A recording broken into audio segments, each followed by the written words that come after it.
nous sommes ici sur cette terre et puis effectivement rappeler cet engagement-là que nos vieux ils ont pris à un moment donné de notre histoire, dans le parcours ici dans notre pays, que comment on a coutume à accueillir l'évangile, cette parole d'évangile.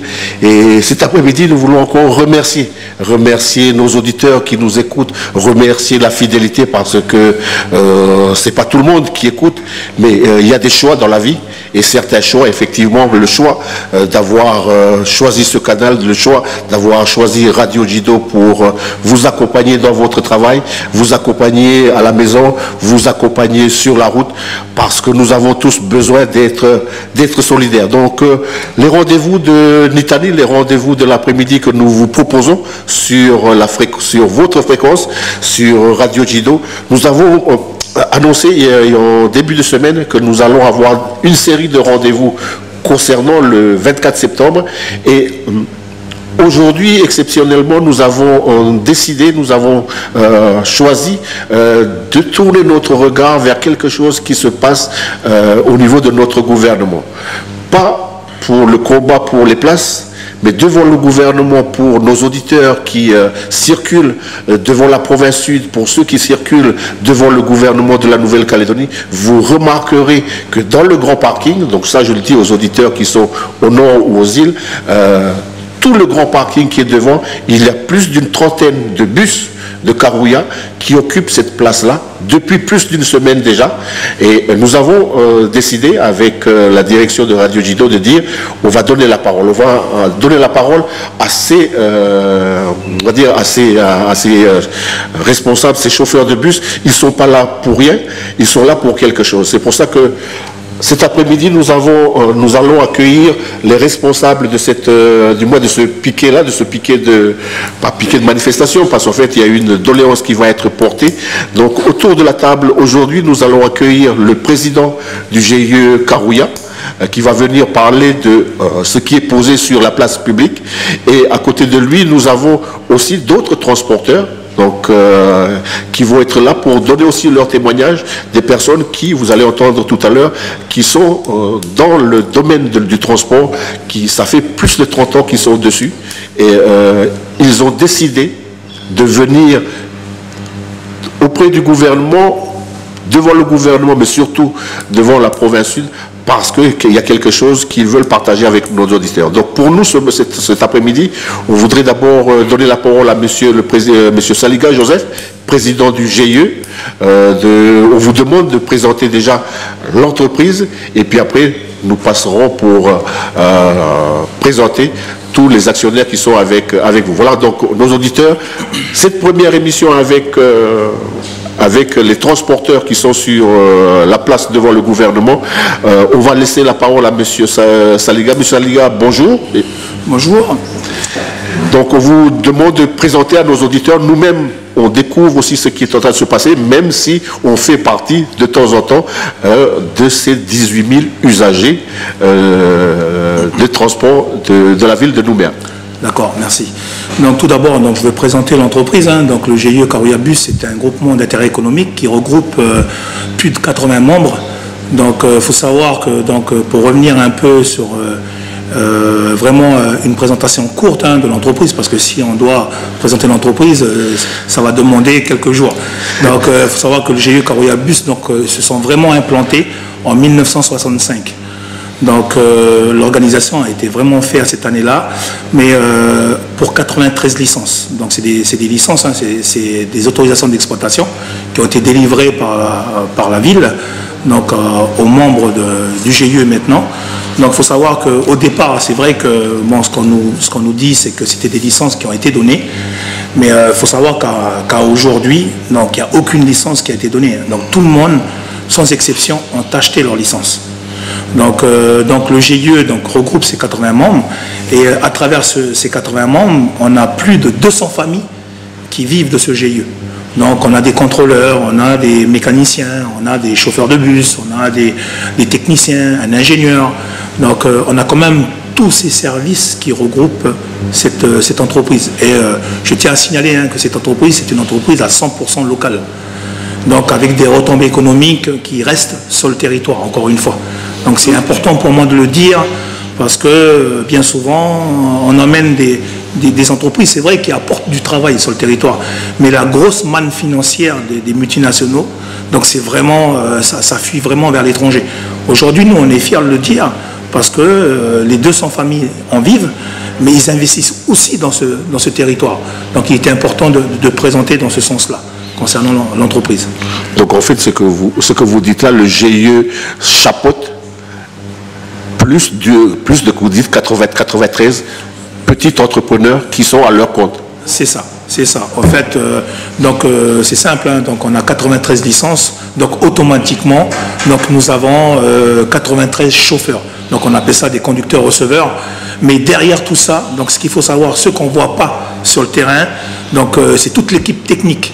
Donc aussi qui vivent du GIE. Donc comme je disais tout à l'heure, il y a des mécaniciens, on a des contrôleurs. Donc il y a plus de 40 salariés aussi, en plus de ces conducteurs, donc qui travaillent pour le GIE.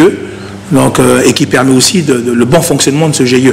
Donc je vous ai dit tout à l'heure avant l'antenne que le GIE s'est toujours adapté en ce qu'on nous a demandé.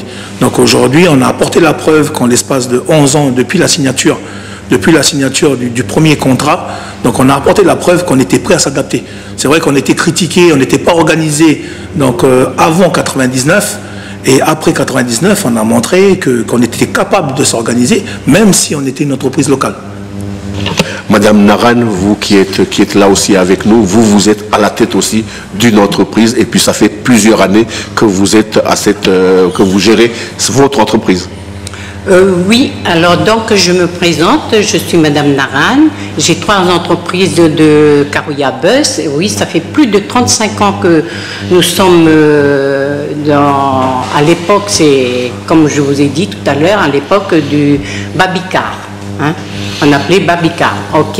Et puis après, bon, comme ça a été modernisé, eh bien, on s'est regroupé tous les petits entrepreneurs, on a constitué un GIE et qui a formé, comme le président disait tout à l'heure, 100% local. Bon, ben, c'est multi-ethnique, quoi. Il n'y a pas que des blancs, il y a de toutes ethnies confondues. Alors donc maintenant, on se bat aujourd'hui. Il y a eu des signatures, comme le président a dit tout à l'heure. Et maintenant, les gens qui ont été... Ils ont vraiment la mémoire courte. Moi, je me permets de dire, ils ont vraiment la mémoire courte. Ces gens-là qui ont été mis pour pouvoir gérer le pays, ils ont oublié, ils ne sont pas arrivés là où ils sont maintenant. Et il y a la population qui les a placés là. Alors donc maintenant, les anciens, comme on dit, moi c'est comme je vous ai dit tout à l'heure, je bénis Dieu pour ce qu'il a fait de ma vie, J'ai des entreprises que je peux me nourrir, mais le combat qu'on mène, on est tous ensemble, unis, pour solidarité à ceux qui ont leur seul revenu. Leur seule source de revenus. Vous parlez de revenus, mais en même temps, vous parlez tout à l'heure, il y a un aspect qu'on va revenir tout à l'heure sur la relation que le GIE a avec la mairie de Nouméa. Nous allons voir tout à l'heure après, mais on va d'abord présenter les autres chauffeurs qui sont ici, mais qui sont aussi chefs d'entreprise. Donc nous avons à côté de vous, Madame Naran, nous avons Monsieur Guereski, Thierry. Bonjour, bonjour aux auditeurs. Donc vous êtes aussi dans le secteur de la transport, dans le secteur du transport engagé depuis quelques années aussi. Tout à fait, je suis au sein du GIE depuis quelques années. J'ai acquéri ma première licence au prix de 28 millions. Donc tout cela a pu être possible auprès des organismes bancaires, tout simplement comme on l'a répété plusieurs fois Madame Naran et Monsieur le Président, grâce à un contrat qui a été signé par la mairie et le GIE, et qui permettait donc d'avoir un financement, et ce contrat stipulait que soit on était renouvelé de tacite reconduction, soit si le contrat s'arrêtait, on était indemnisé, ce qui permettait effectivement de pouvoir, pour ceux qui sont en crédit comme moi, pouvoir solder ces crédits, et puis pour les autres personnes qui sont là, ce qu'on appelle, comme disait Madame Naran, les vieux, pouvoir subvenir à leur retraite, parce que tout leur avenir Ça fait 50 ans qu'ils roulent au sein du GIE, au sein du transport de Nouméa, et d'un jour au lendemain, on leur dit que tout ça n'est plus valable. Quand vous avez démarré, quand vous devriez aller à la banque pour pouvoir négocier, vous étiez parti avec des... il y avait des engagements qui étaient donnés par la mairie? Non, l'engagement que l'on avait, le seul document qui nous permettait de pouvoir emprunter, c'était effectivement le contrat, les rétributions qui nous étaient versées, mais le contrat qui assurait que quoi qu'il arrive, on était soit renouvelé, soit indemnisé. D'accord. Sinon, la banque n'avait aucune garantie. D'accord. C'est ce contrat qui, pour l'instant, on a parté pas appliqué. On a parté tout à l'heure, vous disiez que vous êtes toujours en train de... vous n'avez pas fini de payer tous les... Absolument. Je suis toujours en train de payer les licences. À côté de vous, monsieur... Parole. Donc voilà. Maintenant qu'ils l'ont écrit sur le fronton du gouvernement, mais pas seulement au fronton du gouvernement, puisque monsieur le président, monsieur Joseph Saliga, vous disiez tout à l'heure, en 99 et en 2009, il y a eu des contrats avec la mairie, et vous allez expliquer un peu l'historique au niveau juridique, parce qu'ils n'ont pas seulement dit, mais maintenant ils l'ont écrit. C'est ça. Donc, ce qu'il faut savoir, c'est qu'il y a eu un premier contrat. Hein. Donc, la restructuration a vraiment été concrétisée donc, dans les années 99, hein, à l'issue de la grève de 93 voire 94. Hein. Donc, c'est ça qui a fait qu'on a voté donc, en 95 la délibération 539 et 540. Donc, tout ça, en fait, c'est ça qui vient en quelque sorte restructurer le transport. Donc, et du coup, donc, par la suite, on est arrivé justement à un accord pour signer un nouveau contrat qui était en 99, donc qui courait justement jusqu'en 2009. Et il y a eu un deuxième contrat. Donc, on est resté sur les dispositions du contrat hein, qui permettait à la ville de Nouméa en ce temps-là de nous proposer à chaque fois en priorité donc, le futur contrat. C'est ce qui s'est passé en 2009. Le problème, c'est qu'en 2011, ils ont retransmis donc, ce contrat au SMTU. Donc c'est là où on s'est retrouvé dans des difficultés non seulement juridiques, mais aussi d'interprétation hein, donc, de ce fameux contrat, en sachant que l'argument aujourd'hui du SMTU, c'est qu'ils disent que ce contrat, cette disposition en fait, qui concerne l'indemnisation, n'est pas légale. Et moi je dis qu'à partir du moment où on transmet un contrat à telle ou telle personne, donc il y a une obligation d'avoir un contrôle, notamment un contrôle de légalité, qui vient justement valider ce transfert de contrat. C'est ce qui n'a pas été fait. Donc ça, aujourd'hui, on se dit que ce n'est pas notre problème. Nous, notre problème, et on suit tout ce qui est écrit sur ce contrat, notamment toutes les dispositions. Hein. Donc il y a un article, donc, notamment sur l'article 3, hein, qui vient vraiment dire cette valeur, donc la reconnaissance de la ville de Nouméa en ce temps-là, donc d'une valeur marchande, notamment d'un fonds de commerce, avec vraiment une valeur mise. Donc en ce temps-là, je sais que quand on a signé le contrat en 1999, donc la valeur a été mise à 15 millions. Donc pour l'information. Ensuite, dans cette valeur, il y a des références, notamment avec des formules de calcul et d'indexation, donc avec les années, donc on avait une augmentation de cette valeur. Donc en 2009, donc la valeur de la licence est arrivée à 18 millions. Ça, c'est en 2009.